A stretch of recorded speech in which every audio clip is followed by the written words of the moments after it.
RTV app వార్తల్ని క్షణాల్లో చదివే అవకాశం ఉంటుంది. ఒక న్యూస్ పేపర్, ఒక టెలివిజన్ ఛానల్ మీ చేతుల్లో ఎప్పుడు ఉంటాయి. నేను ప్రకాష్ డిగ్రీ కాలేజ్ లో సెకండ్ బిఏ చదువుతున్నాను. ఈ డ్రైనేజ్ సమస్య వల్ల నేను డైలీ కాలేజ్ కి వెళ్ళినప్పుడు వచ్చినప్పుడు బస్ కోసం రోడ్డు మీద వెయిట్ చేసినప్పుడు ఈ బ్యాడ్ స్మెల్ వల్ల చాలా అనారోగ్యకారి సమస్యలు వస్తున్నాయి. అలాగే బైక్స్ వెళ్ళినప్పుడు వచ్చినప్పుడు ఆ వాటర్ మా మీద పడడం వల్ల ఎన్నో బ్యాడ్ స్మెల్ వచ్చి చాలా అనారోగ్య కారణాలకు గురవుతున్నారు. కాబట్టి 2 నెలల నుంచి సమస్యను ఎవరు పరిష్కరించేవారు లేరు. కాబట్టి తక్షణమే ప్రభుత్వ వారి సమస్యపై చర్యలు తీసుకుని వెంటనే ఈ సమస్యను పరిష్కరించవలసిందిగా కోరుచున్నాం. ప్రతిరోజు మొక్కల లోతున వాటర్ వస్తుంది. ఈ డ్రైనేజ్ వాటర్ లోని ప్రతిరోజు మేము కాలేజీకి వెళ్ళవలసి వస్తుంది. కాబట్టి ఈ సమస్యను తక్షణమే ప్రభుత్వ వారు పరిష్కరించవలసిందిగా కోరుచున్నాం. పరిష్కరించాలని మేము ప్రకాష్ కాలేజ్ నుంచి అలాగే రవి కాలేజ్ నుంచి వచ్చాము. కాకినాడ జిల్లా తాళరా మండలం బైపాస్ జంక్షన్ 4 కోడల ప్రదేశం ఇది. ఇక్కడ హైవే వారు నిర్మించిన డ్రైనేజ్ వాటర్ ఫ్లో సమస్య. ఇక్కడ ఈ డ్రైనేజ్ లో ఈ కుళ్ళిన నీరు పైకి రావడం వల్ల ఇక్కడ డ్రైనేజ్ సవ్యంగా నిర్మించకపోవడం వల్ల ఇక్కడ వాటర్ ఫ్లో పైకి రావడం జరుగుతుంది. ఈ కుళ్ళిన నీరు వల్ల ఇక్కడ అందరూ అనేక ఇబ్బందులు గురవుతున్నారు. ఇక్కడ ప్రయాణికులు కానీ, వర్తకులు కానీ, లేదంటే ఇక్కడ నివసించే వారు కానీ అనేక ఇబ్బందులకు గురవుతున్నారు. ఎన్నోసార్లు ఇక్కడ పంచాయతీ వారికి కానీ, హైవే వారికి కానీ, ప్రభుత్వానికి స్పందన కానీ మేము ఫిర్యాదులు చేయడం జరిగింది. కానీ ఎవరూ పట్టించుకోకపోవడంతో ఇక్కడ మేము ఈ రోడ్డు మీదకి వచ్చి ధర్నా చేయడం జరుగుతుంది. ముఖ్యంగా ఇక్కడ కాలేజీ పిల్లలు ఇక్కడ వచ్చి బస్సులు ఎక్కడం, ఆటోలు ఎక్కడం జరుగుతుంది. ఇక్కడ ఈ దుర్వాసనతో కూడిన ఈ నీటి వల్ల అనేక అనారోగ్యానికి గురవుతున్నారు. అనేక ప్రమాదాలకు కూడా ద్విచక్ర వాహనాలకు గురవుతున్నారు. ద్విచక్ర వాహనాలు అనేక ప్రమాదాలకు గురయ్యి ఇక్కడ జారి పడిపోవడం జరుగుతుంది. కావున తక్షణం ఈ హైవే వారు దీన్ని స్పందించి ఈ డ్రైనేజ్ సమస్యను పరిష్కరించాలని మేము కోరుకుంటున్నాం మీడియా ద్వారా. ఈ స్కూల్ పిల్లలు, కాలేజీ పిల్లలు ఇక్కడ బస్సులు ఎక్కడానికి వచ్చి నించోవడం వల్ల ఇక్కడ ఈ నీటి వల్ల వాళ్ళు అనేక సమస్యలకు గురవుతూ ఆ ప్యాంట్లు కూడా తడిచిపోయి ఇక్కడ ఆ నీటిలో నించోవడం జరుగుతుంది. ఈ సమస్యను కానీ పరిష్కరించకపోతే హైవే వారు తక్షణం మేము రాబోయే రోజుల్లో మాత్రం ఈ ఉద్యమాన్ని ఇంకా మరింత తీవ్రంగా తీసుకెళ్తామని మేము మనవి చేస్తున్నాం. 4 కోడల జంక్షన్ ఇది. నేషనల్ హైవేకి ఆనుకున్న national highway junction, national 2216 junction.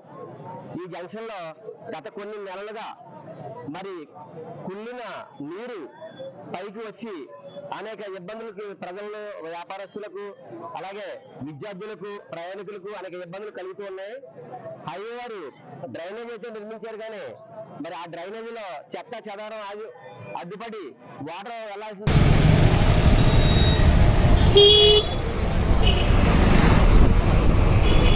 షాపులు ముంచేస్తుంది.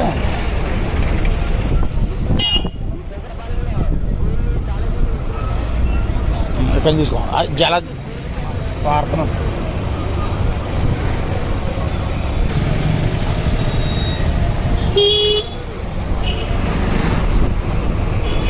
షాపులు ముంచేస్తుంది.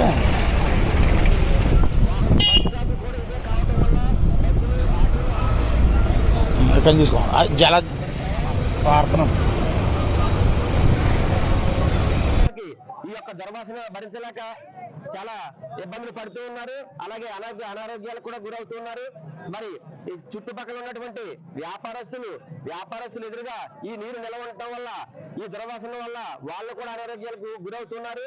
మరి ఈ నీరు నిత్యం ఉండటం వల్ల వాహనదారులు జారి అనేక మంది పడిపోతూ ప్రమాదాలు జరుగుతూ ఉన్నాయి. అలాగే అటు ఇటు ఆటో యూనియన్ కానీ, లారీ యూనియన్ కానీ, మరి వర్తకులు కానీ అందరూ ఉన్నటువంటి ఏరియా ఇటువంటి ప్రదేశంలో ఉన్న సమస్యనే. ఇది చాలా పెద్ద సమస్య, చాలా ఎక్కువ మరి వాటర్ నిలబడుతుంది.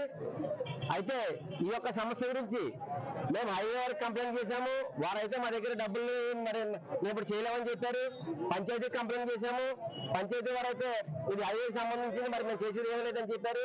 అలాగే మరి స్పందనలో కూడా కంప్లైంట్ చేశాం. స్పందనలో కంప్లైంట్ చేసినా కూడా ఇప్పటికీ ఏ విధమైన ఈ దుర్వాసన భరించి ఎన్నో బాధలు పడి ఇప్పటి వరకు మేము నేర్చుకోవడం జరిగింది. ఈ బాల ఇంకా మేము అన్ని ప్రయత్నాలు చేసి ప్రభుత్వం దగ్గర, అధికారుల దగ్గర మేము అప్లికేషన్ పెట్టి కంప్లైంట్ చేసి ఇప్పటి వరకు మేము ప్రయత్నాలు చేయడం వల్ల ఏ విధమైన ప్రయోజనం లేకపోవడంతో ఈ రోజు మరి విద్యార్థులు, ఆటో యూనియన్ సోదరులు, అలాగే లారీ యూనియన్ సోదరులు, మరి వర్తకులు, ప్రజలు, వాహనదారులు అంతా కలిపి మరి వాళ్ళ రోడ్డుకు ఉద్యమం చేసే పరిస్థితి వచ్చింది. ఇది ఖచ్చితంగా చేయాలి, ప్రభుత్వం స్పందించాలి. ఎవరు చేస్తారు? ఎందుకు చేయరు మీరు? ప్రభుత్వం ఎందుకు చేయరు? ఎవరు చేస్తారు? ఇది ఎందుకు చేస్తారు అలాగా? ఇది ప్రజల సమస్య కదా. అందుకని ఖచ్చితంగా మీరు చేయాలి. చేయని పక్షంలో మరిన్ని వీడియోస్ కోసం ఛానల్ ని సబ్స్క్రైబ్ చేయండి. లేటెస్ట్ అప్డేట్స్ కోసం వాట్సాప్ ఛానల్ ని ఫాలో చేయండి. అండ్ లింక్ డిస్క్రిప్షన్ లో ఉంది.